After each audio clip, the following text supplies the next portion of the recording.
Welcome to Spice and Pans. Subscribe to our channel for our recipes weekly.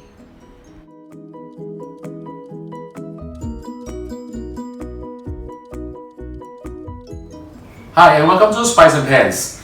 Today we're going to cook this very favorite dish of my family. It's known as seafood porridge. So let's start cooking.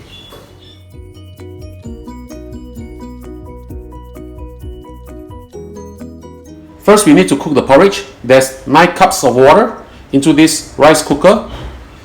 1 more cup of hot water which I've used to soak the 30 grams of dried scallops here. I've shredded these dried scallops also. So there's a total of 10 cups of water. I'm just going to pour all this in. I've washed a 1/4 cup of glutinous rice as well as 3/4 cup of normal white rice, and I've actually freeze them so that they breaks down and breaks apart easily. So I'm going to put all this into the rice cooker.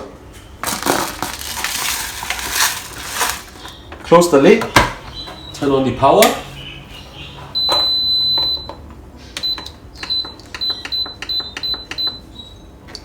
I'm going to use the steam soup function, which is approximately 30 minutes. I'm going to start them now. In the meanwhile, we'll prepare the rest of the ingredients for the porridge. In case you are using a different rice cooker, you can, if you have a timer, use it and turn it to 30 minutes. That is all it needs to cook this fantastic porridge. Now I'm going to make some meatballs. I have with me over here, this is 100 grams of fish paste. You can get this easily from wet market or from supermarket. 125 grams of minced meat. This is pork. If you don't take pork, you can substitute this with chicken. I'm going to add in a 1/4 teaspoon of salt, 1.5 teaspoon of corn flour, 1 teaspoon of flounder fish powder. I got the ready-made one. This actually has some salt inside here, so that's the reason why I added only a little bit of salt. If you're making your own saltfish powder, then perhaps you can add a little bit more soy sauce or salt to this. We'll add in a little bit of pepper. Mix them up well. Now, normally for this, I like to use my hand. Make sure you wash your hand first before you actually mix them using your hand. I'm just going to use the fork to actually mash them up together first. Now, in case you're wondering why I'm using fish paste over here, it actually adds a little bit of bounciness to the meatball, and also it acts as a glue to stick them all together. I'm going to use my hand now.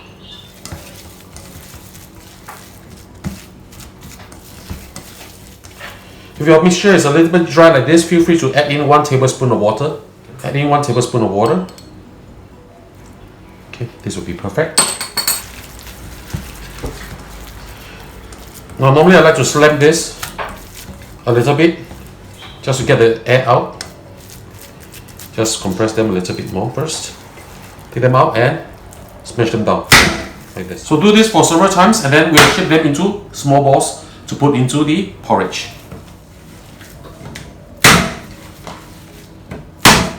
The porridge has been cooking for about 23 minutes now and it should be boiling already. Let's have a look. Yes, it is. Now just give this a stir first. We're going to add in the meatballs now. Put the lid back on and we'll prepare the prawns as well as the crab. While the porridge is cooking, let me show you how I prepare the prawns. This is 250 grams of prawns, sea prawns. I've removed the shells and deveined them also. I've also marinated them with a pinch of salt as well as a pinch of sugar. So let's just put this aside. These are the shells from the 250 grams of prawns. I'm going to fry them in oil. I want to extract the freshness of the prawns into the oil so that we can drip them over the porridge and the flavor will be definitely more enhanced. In a hot pan, add in approximately 100 milliliters of oil. Heat up the oil. Now be very careful when you do this because it might splatter just a little bit. Swirl the oil around. And when it's hot, we'll put in the prawns head as well as the shell.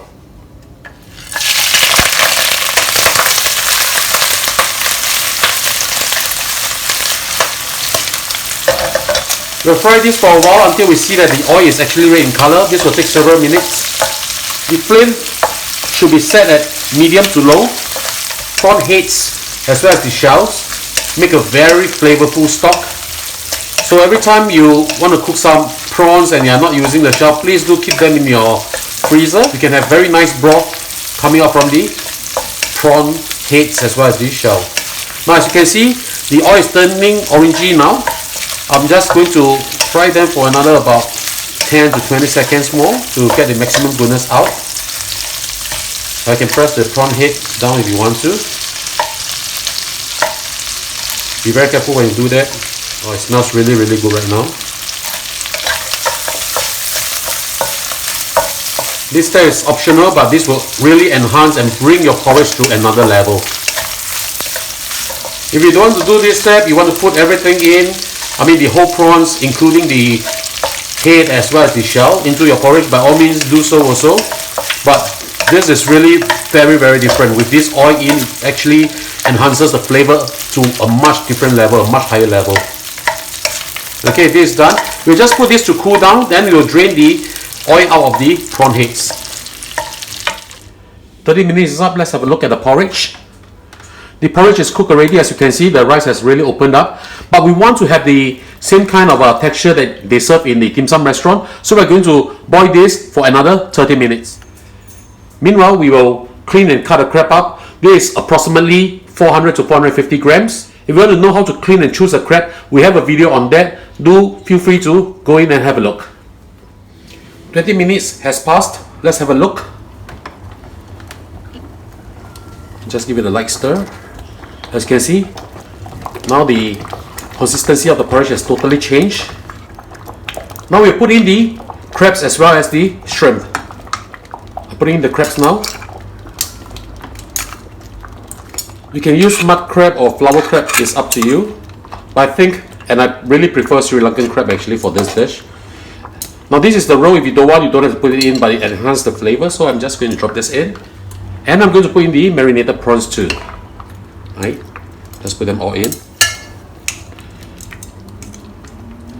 Put the lid back on, and we will have lunch in 10 minutes time. The porridge should be done already. Let's have a look. Yes, beautiful. Let's just give it a taste. All the natural sweetness is in this porridge. Wow. Very good. One final step. Remember the oil that we made from the prawn heads and shell. We are going to pour this in. I'm just going to pour in half of this. I don't want my porridge to be way too oily. Okay, beautiful. I'm also going to add in 1.5 teaspoons of salt. Of course, if you don't add it in now, you can just add soy sauce as and when to your family liking. Just give it a good stir. And it's time to serve this. So ladies and gentlemen, this is how we cook our seafood porridge. I'm just going to garnish this with some shredded ginger, spring onion, as well as some parsley leaves. I hope you like our video. Do click like on our video and do subscribe to our channel. Thank you for watching.